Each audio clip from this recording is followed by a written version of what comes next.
Okay, hello, hi, and welcome to my channel Super Linux. So in this video, guys, this is Rani Ahmed with you, the computer expert, and in this video, guys, we're going to tell you how to find on Linux and maybe every Unix system how long has been a process running. Okay, you want to see the period of time that a process or some application has been running for. Okay, like it has been running for example 2 hours, 3 hours, half an hour, like this. Okay, so I made a script called etime and I installed it in /bin /etime like this. Okay, it's just a file, script file. It's based on the command ps.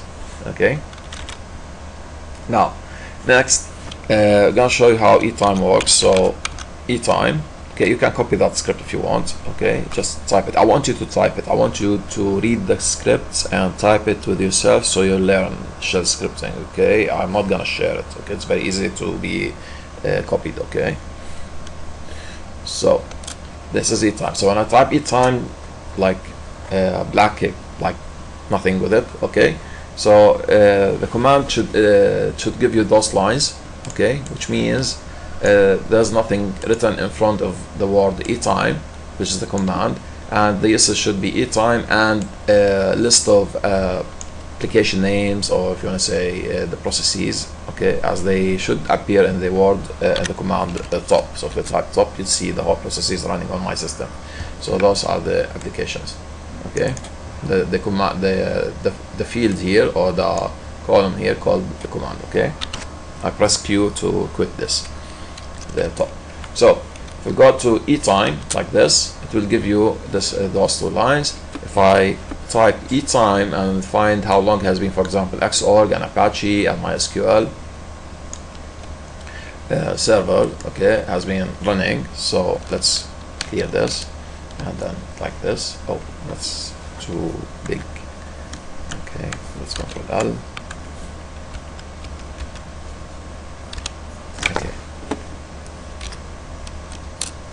Yeah, so here you've got for Xorg this part. This is for Apache. Apache has a number of processes running because it's a server that can accept from different people at the same time. Okay, and this is MySQLD. Okay, for the MySQL server. So this is for each process. Okay, maybe I made it like this because after rethinking it, I just found that there's a what do you call it? Sometimes you would be running, or you probably be running, what is it? Like, for example, you would be downloading some file using wget, okay, at some time, okay, and maybe after 1 hour or half an hour, you'll be running another instance of wget, the file downloader, okay. And the first time of downloading of the first time wget was run is still there, still live. Okay, did not stop. Okay, so you'll see a number of process IDs, okay, for each one. Okay, giving for each one it will give, I mean, the elapsed time. Okay, and now here, if I, for example, let's say I typed or mistyped or just typed wrongly, okay, like MySQL without a D, because this is not actual process name. D means a daemon, okay, which is like you know, a daemon that comes like a ghost that comes in the background, okay, and that's it. So it will give you this message: this process is not run, okay, or does not exist, okay, or it's not installed on the system. So let's imagine this, okay, like this, okay, also, and like for each one that does not exist, it will tell you, okay, that does not exist. Okay, now let's see the code. This means we'll have to zoom in. Okay, so pico /bin /etime. Okay, let's zoom in. Okay, no, this is enough. Okay, now here this means the name of the interpreter, of the shell interpreter that's gonna be used, or whatever program that's going to be reading the the following lines, the next lines, okay, the coming lines, those like whatever after this line, okay, and this must start with a shebang, which the hashtag and the exclamation mark is called the shebang.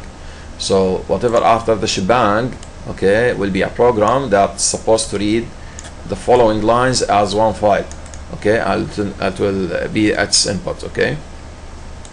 Now here, since we're dealing with shell and bash, born applied shell, okay, that's bash, okay, we have here a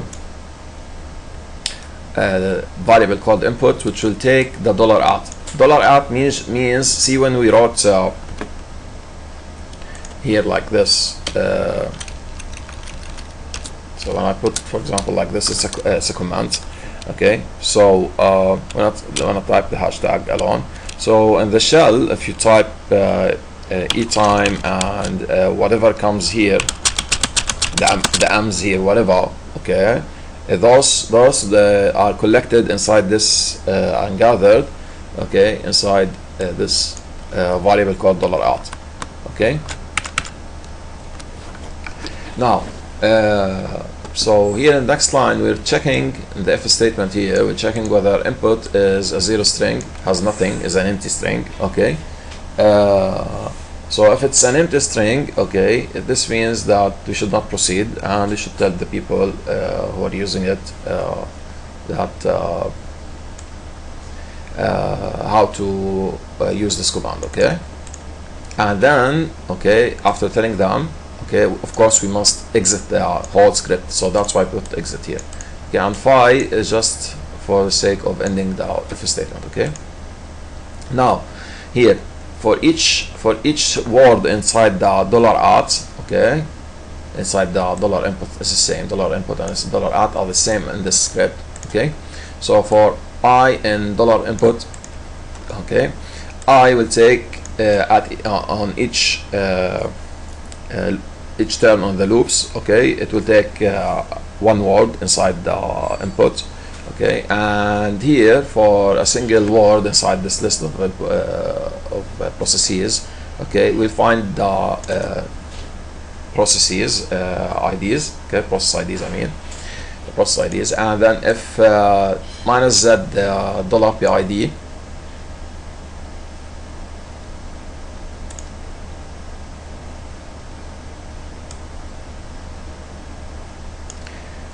minus the $PID, okay. So this means if the list of process IDs is already zero, there's no process IDs, so it will tell you this process doesn't exist, okay. And it will go to the next step in the loops, okay, to the next word, okay, in the $input, okay. It will not go through these, okay. If of course the process ID list is empty list, okay. Next here, so if it contains process IDs, okay, so we'll be taking every process ID, every number that you saw, okay, in the process IDs, okay, and it will give you the elapsed time. So this command ps minus p here, you should replace it with not in the code, I mean when it's evaluated, okay, it will be replaced by the real process ID, a number here, okay. And because what we're going to output is the elapsed time, okay. And this here will be printing, okay, out that the process number, okay, and elapsed time for it.